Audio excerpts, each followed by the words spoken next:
Morning guys and welcome to day 47। আজকের ভিডিওটা shoot করতে একটু লেট হয়ে গেল, কেননা সকাল থেকে আমি বিভিন্ন কাজ বাজে ব্যস্ত আছি। তার মধ্যে এখনো আমি ওই ছবিগুলো এডিট করতেছি, আর যেগুলো খুবই টাইম নিচ্ছে আমার জন্য, বুঝছো, ভালো সময় লাগতেছে ছবিগুলো এডিট করতে। একটা করে করতেছি তো সব কিছু পার্ট পার্ট করে। এটা তোমাদের তো কালকে আগেই বললাম যে অনেক সময় দিয়ে পার্ট পার্ট করে প্রতিটা ডিটেলস আলাদা আলাদা করে কালার গ্রেডিং করা, তোমার হাইলাইট ডিটেলস আরো বেশি বাড়ানো, তো সেই কাজগুলো করা লাগতেছে। তো যার জন্য ওই কাজগুলো একটু টাইম কনজিউমিং হয়ে দাঁড়াইছে। আর আজকেরও তো আমরা অ্যাড চালাবো, আরো বিভিন্ন যেসব কাজ বাজগুলো প্রিপারেশন সেইগুলো নিতে হচ্ছে। তো সকাল থেকে এইসব কাজেই ব্যস্ত আছি, তো যার ফলে আর তোমার ভিডিওটা করা হয় নাই। এখন জাস্ট তোমার ব্রেকফাস্টটা করে এসে একটু রেস্ট নিচ্ছি, তো সেই রেস্টের ফাঁকেই তোমাদের সাথে এখন কথা বলতেছি আমি। তো আজকেরা মোস্ট প্রবাবলি আমরা অ্যাডটা রান করতে যাচ্ছি বিকালের পর থেকে, ঠিক আছে?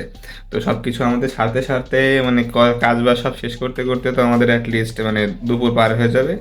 আর আমরা চাচ্ছি কমফোর্টেবলি সব আলাপ আলোচনা করে এজেন্সির সাথে কথাবার্তা বলে বিকালের পর থেকেই একটা চালায় দিতে। আর আপকামিং ভিডিওগুলো আশা করি আমি তোমাদেরকে আসলে নতুন কিছু দিতে পারবো, কারণ এইসব জিনিস তো আমি আগে দেখাইনি। যখন আমাদের অ্যাড চলে ওই সময় আমাদের কি কি কাজ বাজ করতে হয়, আমাদের উপর থেকে কি যায়, তো সেই জিনিসগুলো তোমাদের কখনোই দেখাইনি আমরা। আর তাছাড়া আমি অ্যাড রান করতেছিও অনেকদিন পরে, অলমোস্ট কত 1.5-2 মাসের বেশি হয়ে গেছে। 1.5-2 মাস না, সরি সরি, তোমার অলমোস্ট 2.5 মাস 3 মাস হয়ে গেছে, ঠিক আছে? এত দিন পর আমি যাচ্ছি অ্যাড রানের জন্য। তো এবার হয়তো সামনের বেশ কয়েকটা দিন আমি তোমাদেরকে নতুন কিছু দেখাইতে পারবো। ওকে গাইস, তো তোমরা তো আমার কথাবার্তা শুনে বুঝতেই পারতেছো যে আমার কাজ বাজার একটু ভালো প্রেশার আছে, সেগুলো আমার করতে হবে। তো আমার এখন ভিডিওতে টাইম দেওয়াটা সম্ভব না। তো তোমাদের সাথে আমার দেখা হচ্ছে পরে। গুড আফটারনুন গাইস, তো অনেকদিন পরে বিকালে ছাদে আসলাম, দেখতে পাচ্ছো।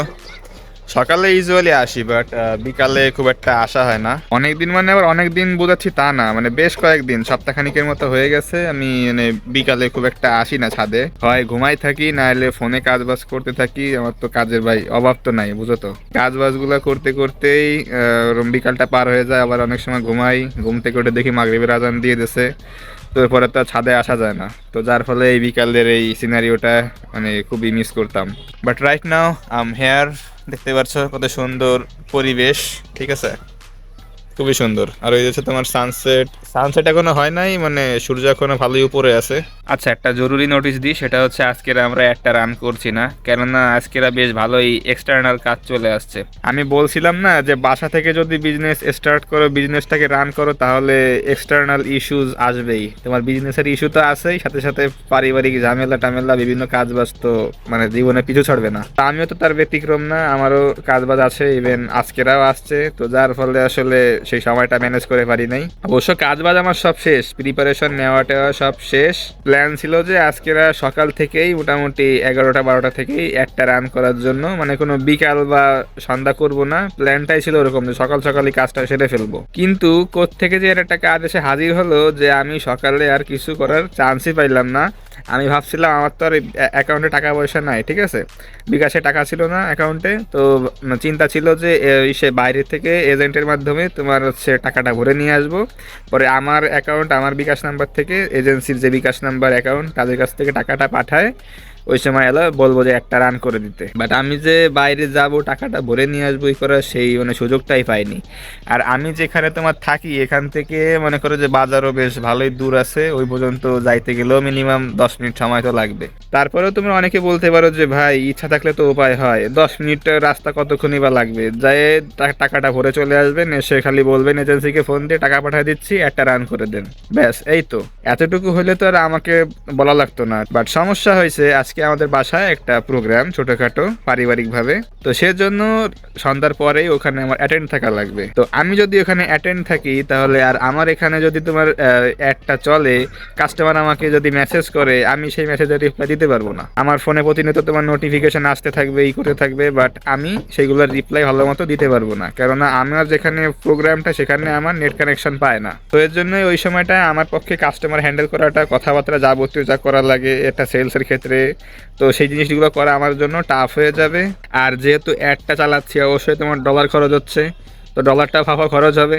কাস্টমার তার আমার জন্য এসে বসে থাকবে না। কাস্টমার যদি এসে যদি দেখে যে মেসেজ দিচ্ছি আমি কোনো রিপ্লাই দিচ্ছি না, রিপ্লাই তো আমারই দেওয়া লাগে, যদি কোনো রিপ্লাই না পায় তাহলে কি সে থাকবে?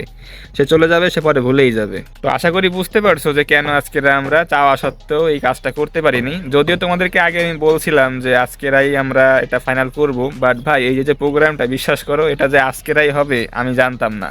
এটা একদম হঠাৎ করে ডিসিশন নিয়ে ফ্যামিলিরা মিলে একটা ছোট প্রোগ্রাম করতেছে। Basically it's a coincidence. আর তারপরে এটা একটা ফ্যামিলি প্রোগ্রাম, এখানে অ্যাটেন্ড না করে পারা যায় না, বুঝতে পারছো? তো ইনশাল্লাহ আগামীকালকে থেকে আমরা আমাদের একটা কনফার্ম রান করব, আর কোনো আকপিস হবে না, কোনো কিছু হবে না, ঠিক আছে? তোমাদেরকে আমি বহুত কথা বলছি, বহুত ঘুরাইছি আমি, তার জন্য আমি এক্সট্রিমলি সরি, আমি খুবই দুঃখিত।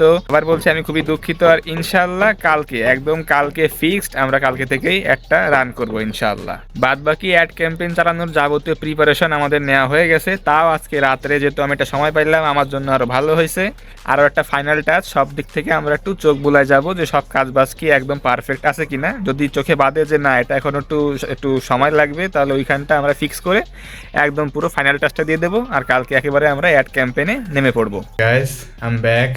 যদিও ব্যাক করতে করতে দেরি হয়ে গেছে, অলমোস্ট 10:30 বাজে। তবে গাইজ একটা ঝামেলা হয়ে গেছে, বুঝছো?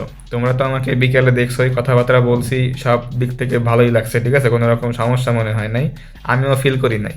বাট সন্ধ্যার পরই আমার আসলে এত পরিমাণ হাঁচি শুরু হয়ে গেছে, বুঝছো? সর্দিও আসতেছে ভালো মতো। পরে আমি দেখলাম যে আসলে আমার নাকের ভিতরে আসলে কেমন যেন কামড়াচ্ছে, মানে সর্দি লাগে দেখবা কি, মানে কেমন যেন নাকের ভিতরে যেন একটু অদ্ভুত ফিলিং হয়, তো সেরকম আমার লাগতেছিল। And I am pretty much sure যে আমার আসলে সর্দি লাগার একটা সম্ভাবনা আছে। মানে আমি নিজের উপর আসলে খুব বিরক্ত হচ্ছি, বুঝছি? এই কয়দিন মানে একটার পর একটা লেগেই আছে। এই দুদিনও তো না, মনে হয় গতকালকেরা সমস্যা ছিল তোমার ব্যাকে, মাংস ফুলে গেছে, সমস্যায় ব্যথা করে, ওই ঝামেলা আলহামদুলিল্লাহ কেটে গেছে। কাটতে না কাটতেই শুরু হয়ে গেছে আরেকটা, মানে কি যে হচ্ছে আমার সাথে। তবে আপাতত এখন একটু ভালো আছি, হাঁচিটা আগের তুলনায় একটু কমছে। এন্ড দেখা যাক সামনে আসলে কি হয় আমার। মানে এই কয়েকদিন যাবত, বুঝছো, মানে একটু হেলথ ইস্যু ভালো মতোই আমি মানে ফেস করতেছি। হিউজ একটা মানে পেইন মনে হচ্ছে আমার কাছে। কাজ বাজ ঠিক মতো করতে পারতেছি না, খুব ব্যাঘাত করতেছে আমার কাজে। যাই হোক, আমাদের কাজ বাজ তো অলরেডি সব কমপ্লিট, তো এর জন্য আসলে তেমন একটা মানে ব্রেক পাইতে হচ্ছে না, যেহেতু আগে থেকে সব কমপ্লিট করে রাখছি। এখন জাস্ট শুধু ফাইনাল টাচটা দেওয়া বাকি, তাও আমি অল্প একটু দেখছি সন্ধ্যার পরে, আবার একটু মানে রাত্রে ঘুমানোর আগে চেক করে দেখবো। বাদ বাকি সব ক্লিয়ার। তো গাইজ আজকে আর কথা বাড়াইলাম না, কালকেরা ইনশাল্লাহ যখন আমরা অ্যাড রান করবো, অনেক কাজ বাজ আমাদের কালকে কিন্তু করতে হবে, ওই সময় আমরা অনেক কিছু নিয়ে আলোচনা করবো ইনশাআল্লাহ। তো তোমাদের সাথে আমার দেখা হচ্ছে ইনশাআল্লাহ আগামীকাল। সবাই ভালো থাকো, সুস্থ থাকো এবং নিজের খেয়াল রাখো। আল্লাহ হাফেজ।